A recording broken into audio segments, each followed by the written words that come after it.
आदिवासी मुलामुलींना उपलब्ध करून दिलं पाहिजे।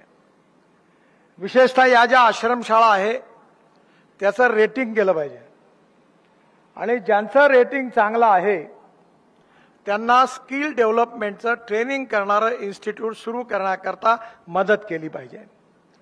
ओरिसामध्ये आपल्या एक मोठ्या अधिकारी होत्या, माझ्याबरोबर आता त्या काम करतात, अलका मिश्रा, त्या रेल्वे बोर्डाच्या नंबर 2च्या अधिकारी होत्या।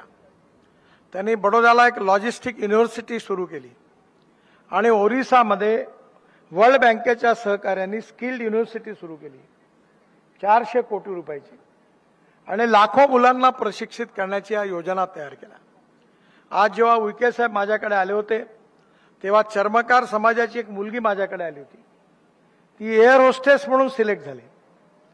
आपल्या अरुणाचल, मेघालय, त्रिपुरा भागातल्या अनेक मुली काही आदिवासी समाजातल्या आहेत, त्या प्रशिक्षण घेऊन इंडिगोमध्ये, एअर इंडियामध्ये एअर होस्टेस म्हणून काम करतात। लो एम इज क्राईम। त्यामुळे येणाऱ्या काळामध्ये आपल्या मुलामुलींना उत्तम शिक्षण आणि उत्तम कौशल्य हे कसं मिळेल याकरता विविध योजना करण्याची आवश्यकता आहे। सरसकट शाळा, कॉलेज आणि आश्रमशाळा आमदारांना आणि आमदारांच्या बरोबरच्या लोकांना वाटणं हा धंदा करू नका। मी पण वाटल्या माझ्या काळामध्ये पालकमंत्री असताना, पण मी त्यांना सांगितलं की इमानदारीने काम करा, मुलांना चांगलं शिकवा, चांगलं अन्न द्या आणि आपल्या भविष्यात आपल्या पायावर उभे राहिले पाहिजे याची काळजी घ्या। आणि मग 2 पैसे तुम्ही कमवा, पण तुम्ही सगळेच पैसे आपल्या पोटात घालाल आणि आदिवासी विकासाच्या गप्पा कराल असं नाही जमणार।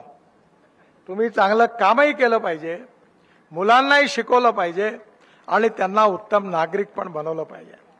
आणि म्हणून ज्यांचं रेटिंग चांगलं आहे, रेटिंग ठेवा, कारण स्पर्धा असली पाहिजे।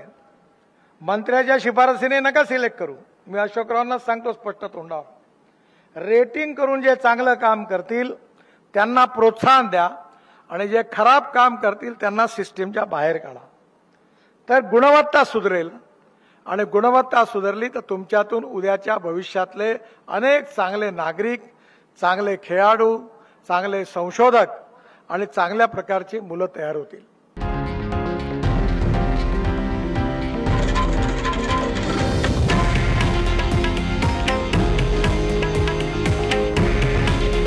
हे आहे देशातील नंबर 1 न्यूज नेटवर्क आणि आपण पाहत आहात TV9 मराठी। काळजी तुमची, हित महाराष्ट्राचं।